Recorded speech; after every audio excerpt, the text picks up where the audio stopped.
Oh, welcome back to Heroes for Hire Comic Club channel. I'm your host, Matt. And today we got a new comic book review. I was just reading this Tales of the Human Target by Tom King. The guy looks like Cary Grant, don't he? Am I the only one? I think he looks like Cary Grant. Well, today, you see I got a new microphone and a new camera. Got a little better quality. So we're going to be reviewing Hornsby and Halo. Still getting used to the new mic. There we go. Hornsby and Halo #1 by Ghost Machine, Image Comics. You know, this is Jeff Johns imprint. And we got Peter J. Tomasi as the writer of this one. And Peter Snellenberg, I think that's how you say his name, Steinberg. And John Klaus and Rob Lee are involved in this one. So John Kaliz did the coloring, Rob Lee the lettering. Rob Lee's been doing all the lettering for Ghost Machine as far as I know. And we got Peter J. Tomasi and Peter Snidesberg are the storytellers. And the art was Snidesberg and Klaziz. I can't say their name. Well, you open it up. I'll talk about this baby right here. There's 2 children. She's highborn. Call her Rose. She's in hell. Yep, that's hell. You guessed it. They call it something else here, but it's hell. The future queen of the Inferno. It's hell. It's hell. Let's just call it hell. And then you got this other baby named Zachary. And he guessed it. He's in heaven. And he's supposed to be he's highborn, going to be the prince of, or an archangel, right? So there was a battle between heaven and hell, and there was a truce. And they may have cribbed this from the New God stuff, because you know how Darkseid's son Orion was given to Highfather, and Highfather's son, who was Scott or Mr. Miracle, was given to Darkseid as a truce. So the same thing is going on here. And what they're going to do is, there was this battle between heaven and hell. You see a lot of people bit the dust on both sides. A lot of these souls were lost. They came to an agreement that they'll take Zachary will go with they're going to put them both with families on Earth, though. This is where it kind of varies from the Darkseid and New God's mythology. So they're going to send the one, Zachary, and he's going to go to a home that has negative energy in it, like, you know, not very loving parents and stuff like that. And then Rose, from hell, the one that's supposed to be a future ruler of hell, is going to go to a family with positive energy. It's just like balance things out. So they're going to put them in these, you know, they're going to give them to these 2 parentless, childless couples. Well, then we go a little forward, I guess, and just Rose they're on the same bus. They go to the same school, same age, same birthday. And she's drawing, and you see that she draws kind of dark stuff. You see like the boatman. I guess that's the boatman. And Zachary, he likes to pretend like he's flying by sticking his head out the bus, you know. And it's probably because he remembers flying as a little baby when he was in heaven. And the bus driver says, "Hey, fly boy, sit down." And they're picking on Rose because she's got her drawings, and they're passing around. They throw it to Hornsby, or I guess they know, what do they call him? Zachary, or I don't know what his name is on Earth. And like, he sticks the book out the window. She's like, "Give it back." And then before he's okay, he gets it back. Some of the pages fall out. Well, she gets off. She tells Mr. Winters, who's the bus driver, you know, "Have a good evening." And he tells her happy birthday.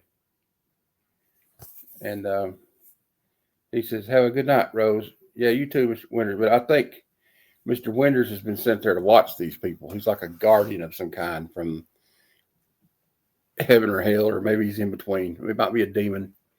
And so don't follow leaders, and watch the parking meters. And he goes, "What?" He goes, "Well, it'll make sense one day." And he tells him happy birthday. So, you know, he might be watching out for him. I think that's what's going on. Well, you come home to her birthday, so it's her birthday, and they're having a big celebration for her, and an adoring family.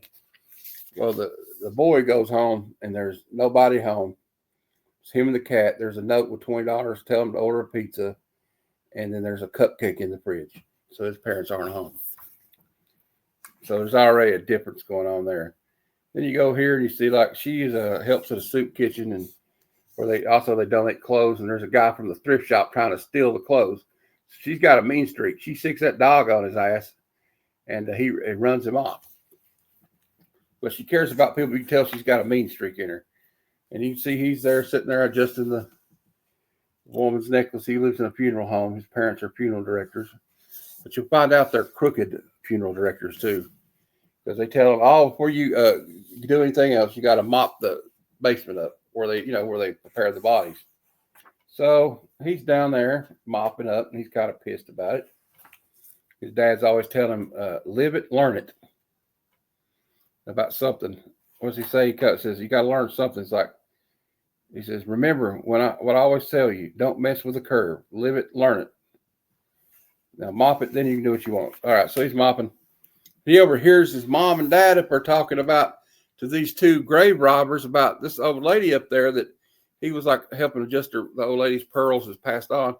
Talk about all the expensive jewelry she's got on, her expensive shoes and stuff she's buried in.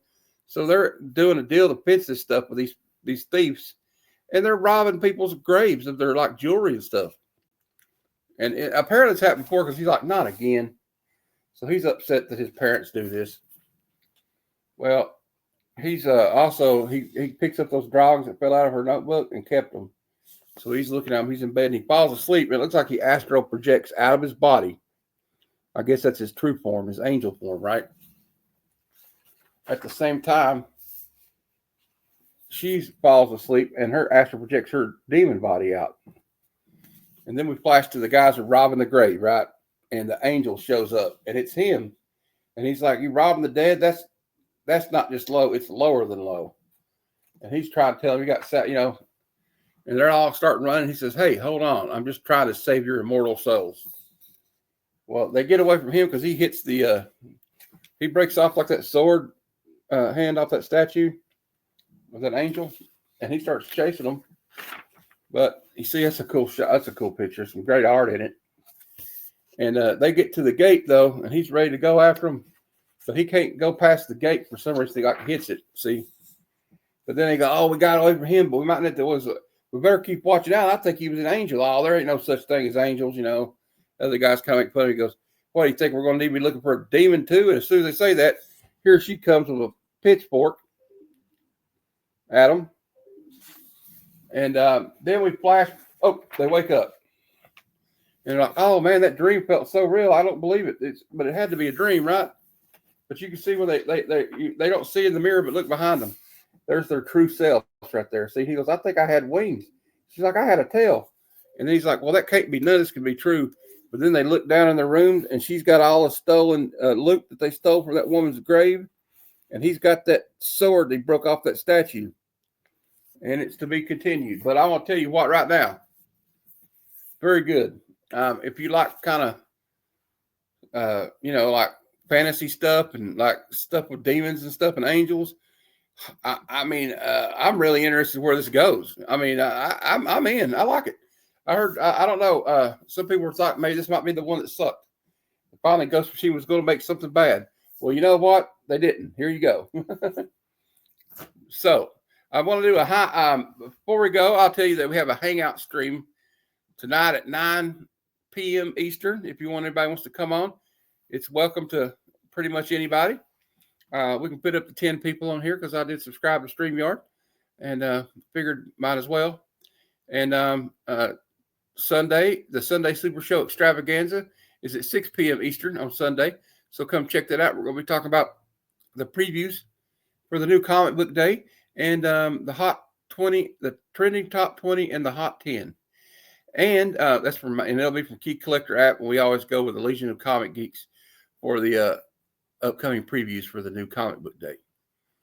And I have a claim sale Sunday at noon Eastern. So if you want some good books at a cheap price, you can come in for that.